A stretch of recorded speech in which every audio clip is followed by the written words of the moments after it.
Pump ಸೈಟ್ಗಳಿಗೆ Aadhaar number ಜೋಡಣೆ ಮಾಡುವುದು ತಕ್ಷಣ ಕೈಬಿಡುವುದು ಸೇರಿದಂತೆ ವಿವಿಧ ಬೇಡಿಕೆ ಈಡೇರಿಸುವಂತೆ ಆಗ್ರಹಿಸಿ ಬುಧವಾರ ಕರ್ನಾಟಕ ರಾಜ್ಯ ರೈತ ಸಂಘ ಹಾಗೂ ಹಸಿರು ಸೇನೆ ಬೆಳಗಾವಿಯ ಹೆಸ್ಕಾಂ ಕಚೇರಿಗೆ ಮುತ್ತಿಗೆ ಹಾಕಿ ಹೆಸ್ಕಾಂ ಆವರಣದಲ್ಲಿಯೇ ಗ್ಯಾಸ್ ಹಚ್ಚಿ ಅಡುಗೆ ಮಾಡಿ ಆಕ್ರೋಶವನ್ನ ವ್ಯಕ್ತಪಡಿಸಿದ್ರು. ನೋಡ್ರಿ, ಹೋದ ಬಿಜೆಪಿ ಸರ್ಕಾರ 3 ಕೃಷಿ ಕಾಯ್ದೆ ಜಾರಿಗೆ ತಂತು. ಆದ ಜಾರಿಗೆ ತರೋಕ್ಕಿಂತ ಮುಂಚೆ ಅದಕ್ಕೆ ಜಾರಿಗೆ ತಂದರು. ಈಗ ಕರ್ನಾಟಕ ಕಾಂಗ್ರೆಸ್ ಸರ್ಕಾರ ಈಗ ಬಂದಿದ್ದ ರೈತರು ತಂದಿದ್ದ ಸರ್ಕಾರ ಅವ್ರು ಹೇಳಿದ್ರು, ನಮ್ಮ ಸರ್ಕಾರ ಬಂದ ಮೇಲೆ 24 ತಾಸೊಳಗೆ ನಾವು ಎಲ್ಲ ಜಾರಿಗೆ ತಂದಿದ್ದ ಕಾಯ್ದೆಗಳು ಹಿಂದೆ ತಗೋತೇವೆ ಅಂತ ಹೇಳಿದರು. ಆದರೂ ಸಹ ಇನ್ನೂವರೆಗೆ ತೊಗೊಂಡಿಲ್ಲ ಅಂದ್ರೆ ಈಗ ನಮ್ಗೆ ಏನು ಮಾಡಿದರು, ಪೈಲಾ ಏನೈತ್ರಿ ಅಕ್ರಮ್ ಸಕ್ರಮ್ ಯೋಜನೆ ಇತ್ತಿರಲ್ಲ ರೈತರಿಗೆ, ಅವನ ಬೋರ್ ಮಟ್ಟ ಕರೆಂಟ್ ಕೊಡೋದಿತ್ತು, ಅದೆಲ್ಲ ಬಂದಾಗೋದೈತಿ.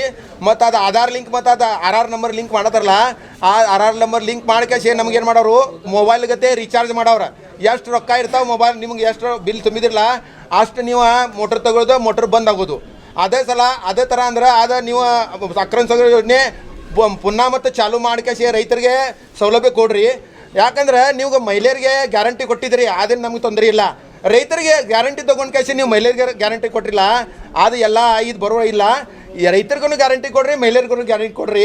ಅದ್ರ ತಕ್ಕ ಬೇರೆ ಅಂದ್ರೆ ಈಗ ನೋಡ್ರಿ, ಕರೆಂಟ್ ಹತ್ತು ಕೇಸಿ ರೈತರ ತಿರ್ಕೋದಂದ್ರೆ 10 ಲಕ್ಷ ರೂಪಾಯಿ ಅವಂಗೆ ನುಕ್ಸಾನ್ ಭರ್ಪಾಯಿ ಕೊಡ್ಬೇಕು. ಅದರಂದ್ರೆ ಬೇರೆ ಅಂದ್ರೆ ಈಗ ನೋಡ್ರಿ, ಕೆಲವು ರೈತರ ಹೊಲದಾಗ ಮನೆ ಇರ್ತಾವೆ. ಮನೆ ಇದ್ರೆ ಅವ್ರಿಗೆ ಏನು 7 ತಾಸು ಕರೆಂಟ್ ಇರ್ತೈತಿ. 7 ತಾಸು ಕರೆಂಟ್ ಇದ್ರೆ ಅದು ಕರೆಂಟ್ ಹೋಗ್ತೈತಿ. ಆದ್ರೆ ಅವ್ರಿಗೆ ಸಿಂಗಲ್ ಫೇಸರ ಅವ್ರಿಗೆ ಕರೆಂಟ್ ಕೊಟ್ಕೇಸಿ ರೈತರಿಗೆ ಬದುಕಿಸ್ಕೇಸಿ ಕರ್ನಾಟಕ ರೈತರಿಗೆ ನೀವು ಸರ್ಕಾರ ರೈತರ ಪರ ಸರ್ಕಾರ ಬಂದಿತ್ತು ಅನ್ಕೇಸಿ ರೈತರಿಗೆ ಸೌಲಭ್ಯ ಕೊಟ್ರೆ ಸರಿ ಆಗೋದು. ಇಲ್ಲಾದ್ರೆ ಪೂರಾ ಕರ್ನಾಟಕ ರಾಜ್ಯ ರೈತರು ಹೋರಾಟ ಮಾಡ್ಕೇಸಿ ನಿಮ್ಮ ಕಡೆ ನ್ಯಾಯ ಸಿಗೋಕ್ಕಿಂತ ಪೈಲ ಯಾವಾಗೂ ನಿಂದ್ರಂಗಿಲ್ಲ. ನಾನು ರಾಜು ಮರ್ವೆ ಅಂತ, ಅಧ್ಯಕ್ಷ ಬೆಳಗಾವಿ ತಾಲೂಕಾ ರೈತ ಸಂಘಟನೆ. ಈಗ ಕೇಂದ್ರ ಸರ್ಕಾರ ಏನು ವಿದ್ಯುತ್ ಖಾಸಗೀಕರಣ ಮಾಡೋಕ್ಕೆ ಈಗ ಆಲ್ರೆಡಿ ಯೋಚನೆ ಮಾಡಿತ್ತು.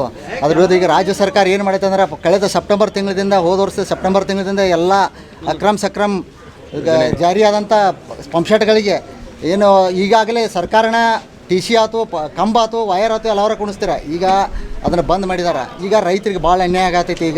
ಈಗ ಮತ್ತೀಗ ಆಧಾರ್ ಕಾರ್ಡ್ ಲಿಂಕ್ ಮಾಡ್ತಾ ಇದ್ದಾರೆ. ಪ್ರತಿಯೊಂದು ಆಧಾರ್ ಕಾರ್ಡ್ ಯಾಕೆ ಲಿಂಕ್ ಮಾಡಬೇಕು?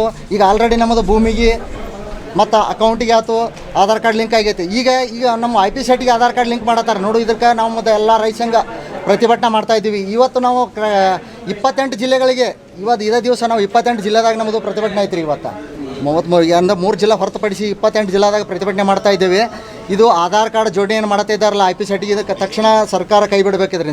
ಇದರಿಂದ ರೈತರಿಗೆ ಭಾಳ ಮುಂದೆ ಅನ್ಯಾಯ ಆಕೈತಿ. ಅದಕ್ಕೆ ತಕ್ಷಣ ಇದು ಏನು ರಾಜ್ಯ ಸರ್ಕಾರ ಎತ್ತೆಚ್ಚಿಕೊಂಡು ಈಗ ಆಧಾರ್ ಕಾರ್ಡ್ ಜೋಡಣೆ ಮಾಡೋದನ್ನು ನಿಲ್ಲಿಸಬೇಕು. ತಕ್ಷಣ ನಿಲ್ಲಿಸದೆ ಹೋದರೆ ಇದು ರಾಜ್ಯ ವ್ಯಾಪ್ತಿ ಉಗ್ರ ಹೋರಾಟ ಆಕೈತೆ ಅಂತ ನಾ ಹೇಳಕ್ಕೆ ಇಚ್ಛಪಡ್ತೀನಿ ರೀ. ನನ್ನ ಹೆಸರು ಬಿನ್ಸಿಗದರ್ ಅಂತೇಳಿ, ರಾಜ್ಯ ಉಪಾಧ್ಯಕ್ಷರು. ಕೃಷಿ ಪಂಪ್ ಸೈಟ್ಗಳಿಗೆ ಕಳೆದ ಅಕ್ಟೋಬರ್ 7, 2023ರಿಂದ ಜಾರಿ ಮಾಡಿರುವ ಕಾನೂನು ರದ್ದು ಮಾಡಿ ಹಿಂದಿನ ರೈತರಿಗೆ ವಿದ್ಯುತ್ ಪರಿವರ್ತಕ, ಕಂಬ, ವಯರು ಇತರೆ ಉಪಕರಣಗಳನ್ನು ಉಚಿತವಾಗಿ ಹೆಸ್ಕಾಂ ಸರಬರಾಜು ಮಾಡಿ ಸಮರ್ಪಕ ವಿದ್ಯುತ್ ನೀಡಬೇಕು.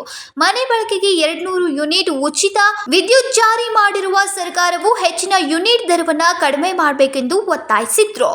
ಕ್ಯಾಮರಾಮನ್ ಸಂಕಲ್ಪ ಶಿಂದೆ ಜೊತೆ ಲಾವಣ್ಯ, KMM ಕನ್ನಡ ಸುದ್ದಿವಾಹಿನಿ, ಬೆಳಗಾವಿ.